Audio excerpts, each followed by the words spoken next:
Çünki Allah Azze ve Celle buyurur ki, Allah barəsində pis səmdə olanlar, onlar müşriklər, münafiqlərdir. Hansı ki, Allah Azze ve Celle onlara əzabı buyurub və onlara cəhənnəm ateşini buyurub. Allah Azze ve Celle buyurur ki, وَيُعَذِّبَ الْمُنَافِقِينَ وَالْمُنَافِقَاتِ وَالْمُشْرِكِينَ وَالْمُشْرِكَاتِ الظَّانِّينَ بِاللَّهِ ظَنَّ السَّوْءِ عَلَيْهِمْ دَائِرَةُ السَّوْءِ وَغَضِبَ اللّٰهُ عَلَيْهِمْ وَلَعَنَهُمْ وَأَعَدَّ لَهُمْ جَهَنَّمَ وَسَاءَتْ مَصِيرًا. Allah özü barəsində pis fikirdə olan münafiq kişi və münafiq qadınlara, müşrik kişi və müşrik qadınlara əzab verər. Onların pis niyyəti özlərini bəlaya salsın. Allahın onlara qəzəbi tutmuşdur. Allah onları lənətləmiş və onlar üçün cəhənnəm hazırlamışdır. Ora nə pis dönüş yeridir.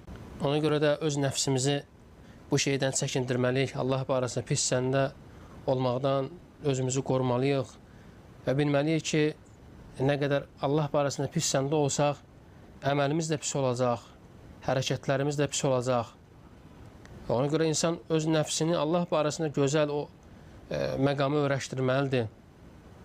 Allaha imanla dönmək lazımdır, Allaha təvəkkül etmək lazımdır, Allahın ad və sifətlərini öyrənmək lazımdır və insan öz nəfsini bunu öyrəşdirməlidir. Allaha qulluğa və həmçində günahlardan çəkinmək, günah edərsə dərhal istiğfar və tövbə diləmək və insan beləcə Allah barəsində gözəl zəmdə ola bilər. Necə ki, Allah Azze ve Celle buyurur: "Və-tubu ilallahi cəmi'ən eyyuhəl-mu'minun la'allakum tuflihun." Ey möminlər, birlikdə Allaha tövbə edin, bəlkə nicət tapasınız.